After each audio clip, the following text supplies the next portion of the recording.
صحابہ کرام نے جب یہ تقدیر کی بات سنی تو انہوں نے کہا فَلِمَ الْعَمَلْ، عمل کیوں کریں؟ دوسری چیز، اس کی بہت گہرائی میں جا کر کے بال کی کھال نہیں نکالنا ہے، ورنہ انسان کے گمراہ ہونے کا خدشہ ہے کہ تقدیر کے سلسلے میں 4 ناحیے سے ہم کو ایمان لانا ہے۔ پہلی چیز یہ،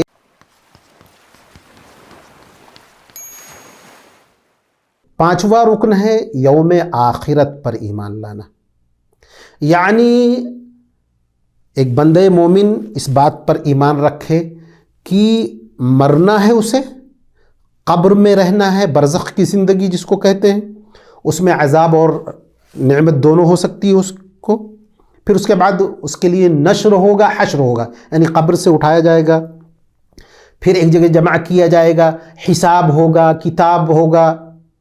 اسی طرح اللہ رب العزت والجلال میزان قائم کرے گا، پل صراط ہوگا، پھر آخر میں اللہ رب العزت والجلال جنت اور جہنم کا فیصلہ کرے گا۔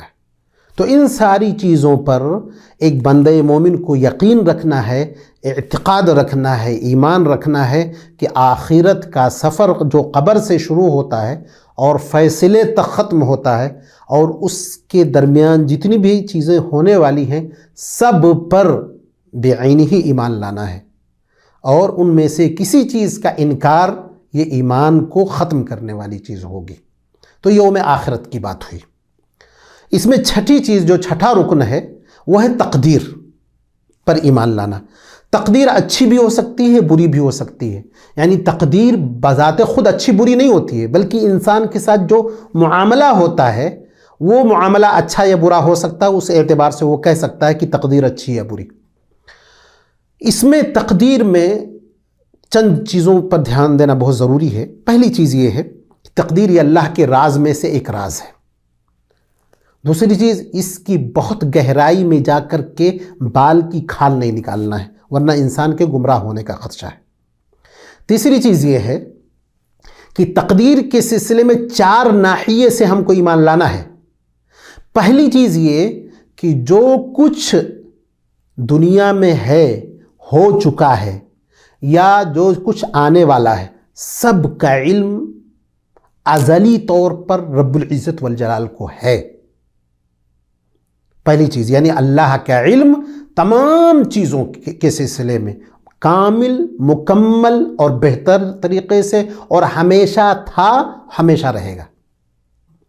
دوسری چیز یہ ہے کہ اللہ رب العزت والجلال نے اسی علم کی بنیاد پر لوح محفوظ میں سارے لوگوں کی تقدیریں لکھ دی۔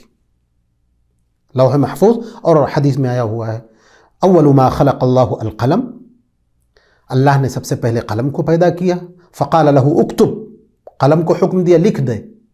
اس نے کہا ما اکتب، کیا لکھوں؟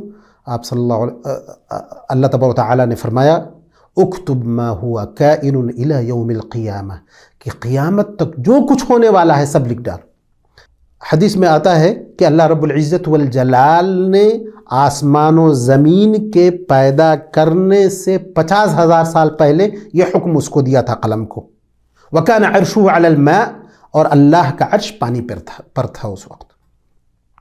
تو دوسری چیز جو ہے وہ ہے کہ لوح محفوظ میں اللہ نے اپنے علم کے ذریعے ساری تقدیروں کو لکھوایا۔